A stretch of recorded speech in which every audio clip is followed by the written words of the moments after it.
他にも。2時間以上の集中を観客に求めるのは現代の娯楽として優しくないわ。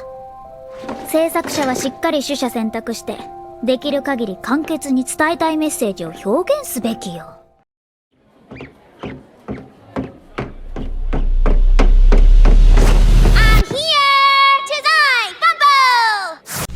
There are many forms of media that take deep dives into the worlds its characters live in, and the characters themselves, and attempt to use the focus of those characters' hobbies and occupations as the subject the medium will focus on. It's sometimes done with some degree of depth, and sometimes done in a way where it's summarized without providing the person engaging with it much details on the specifics. However, it tends to help create a clearer picture of what that character is going through and experiencing to whoever is reading or watching something, and can help that person feel some semblance of a connection and or understanding to that character. Pompo the Cinephile is a movie that focuses on filmmaking, looks at the artistic inclinations and some of the work that goes into making a film. The movie industry has always seemed like a difficult area to get involved in, as it's not easy for someone to be bothered by the idea of getting rejected, learning from their mistakes and taking what they've learned into serious consideration. People who truly want to do something will give the extra effort into honing their craft and working to become better at it, and such passion is something we see through the two main characters, Pompo and Jean, as well as the supporting cast, Natalie, Misty, and Martin.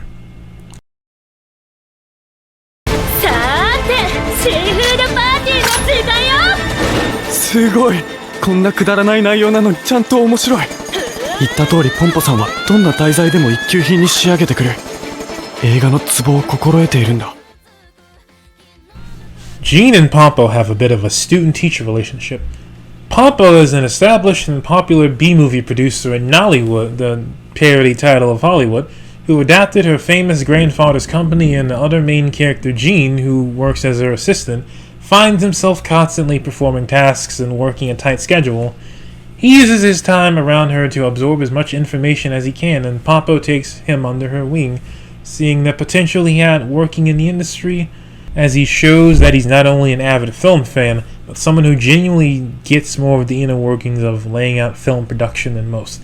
The supporting cast consists of Natalie, an aspiring actress looking to work towards becoming a better actress, Misty, an already popular actress who, just like Pompo the Jean, acts as a guide for Natalie initially during her arc, and Martin is also a popular actor who comes out of retirement for this movie.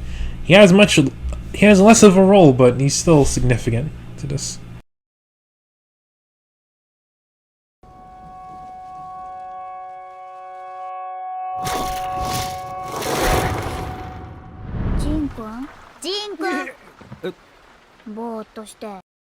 At the center of this movie, Jean is given an opportunity by Pompo to direct and produce his own movie, and she even provides the necessary resources. When this is where we'll start seeing Jean exercise some of his knowledge and work to make the movie feel presentable to a larger audience.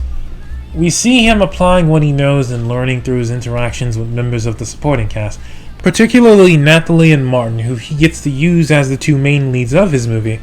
Jean and Natalie find themselves in the same area as both are fresh faces to their respective fields with goals that they want to achieve.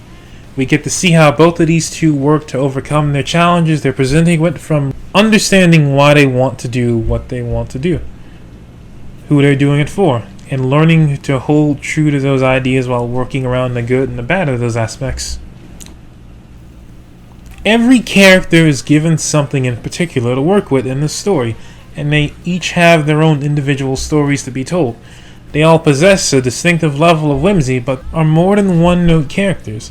It builds up to Jean and Natalie undergoing the experience of settling a goal and completing it, culminating in a simple but pleasant conclusion. The world surrounding the characters, while more light and toned compared to our own world in real life, is no easy place and by any means, as it provides them with those challenges that Jean and Natalie will need to learn to overcome. However, the passion presented by every main character in this movie is what helps carry everything.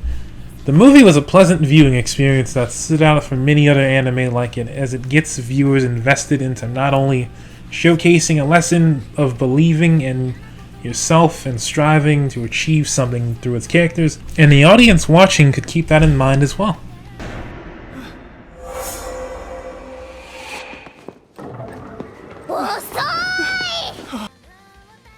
Pompo by no means is a perfect film nor a perfect example of what it's showcasing.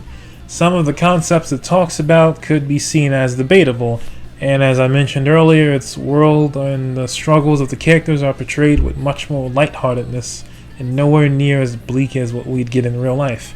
Additionally, even in its runtime, it doesn't provide too much of a thorough storytelling in some regards.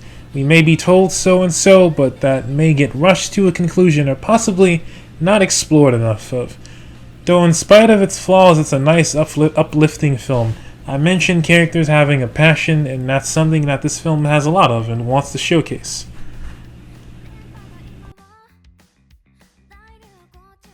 As an aspiring content creator myself, Pompo's messages and themes particularly stand out to me, as it communicates his ideas in joyous ways. Though it's notably good transitions, a fun set of characters to watch, and a colorful tone, while still showing the struggles of wanting to make something for other people to see and illustrating overall point across for other people to see. And it did it all in 90 minutes.